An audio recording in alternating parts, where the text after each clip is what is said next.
कि क्या पत्थरबाजों की कौम होती है? सुधांशु त्रिवेदी जी। देखिए, जहां तक कौम की बात कहें तो एक बहुत साफ बात है, हर कौम को इस बात पे देखना चाहिए कि कोई समस्या सिर्फ उसी के यहां तो नहीं आ रही है। उदाहरण के लिए, अगर कुछ स्ट्रक्चर्ड घटनाएं वर्ल्ड वाइड एक ही कम्युनिटी के साथ हो रही हैं तो ये उनके लिए इंट्रोस्पेक्शन की बात है कि ये करना चाहिए। अब अगर पत्थरबाजी की घटना आपको गाजा में भी होती है और पत्थरबाजी की घटना कश्मीर में भी होती है, और ये आज से नहीं हो रही है, हमारी सरकार आने से बहुत पहले से हो रही है। श्रीनगर में, कश्मीर में कभी भी कोई जुमे की नमाज के बाद एक भीड़ निकलती थी पत्थरबाजी करते हुए, और जिस कदर आर्मी के ऊपर पत्थरबाजी करती थी। महबूबा मुफ्ती का प्रेस कॉन्फ्रेंस में बयान है इस बात पे कि साहब, जब आप पत्थर मारेंगे आर्मी वालों पे तो आप कोई डबल रोटी लेने नहीं जा रहे हैं कि बदले में आपको कुछ और मिलेगा। देखिए, नेचुरल पत्थरबाजी दो प्रकार की होती है कि पत्थर कहीं पड़े हैं, 2 4 5 10 पड़े होंगे और फेंक दिया गया।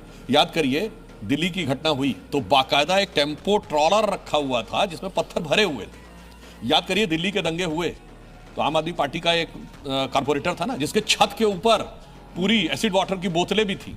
संभल में जब पुलिस ने ड्रोन से किया तो छतों पे अगर पत्थर रखे हुए हैं, ईंट पत्थर, इसका मतलब साहब वो नेचुरल रिएक्शन नहीं है, वो तैयारी के साथ किया जा रहा कार्य है। इसलिए इस बात को समझने की जरूरत है। और जहां तक आपने कहा कि साहब पूरी दुनिया में, तो मैं फिर पूरी बात ये ईमानदारी से बात करना, चलिए साहब, आप कहेंगे साहब इंडिया में जो प्रॉब्लम है वो बीजेपी आरएसएस के कट्टरपंथ की वजह से है। ये बताइए, बांग्लादेश में तो कोई बीजेपी आरएसएस नहीं है। अब आइए, बर्मा में ये बुद्धिस्ट विहारों के साथ किस बात की लड़ाई है? बौद्ध विहारों पे कौन अटैक कर रहा है? रोहिंग्या मुसलमान या कोई आरएसएस बीजेपी वाले जाके कर रहे हैं? श्रीलंका में ईस्टर संडे पे बम विस्फोट होता है, ईसाइयों के त्योहार पे, उसमें भी पाकिस्तानी मौलाना पकड़े जाते हैं। वो साहब कौन कर रहा है? अब आइए, चाइना के सिकांग प्रोविंस में कम्युनिस्टों से लड़ाई है। अब आइए साहब, चेचेनिया में रूसियों से लड़ाई है।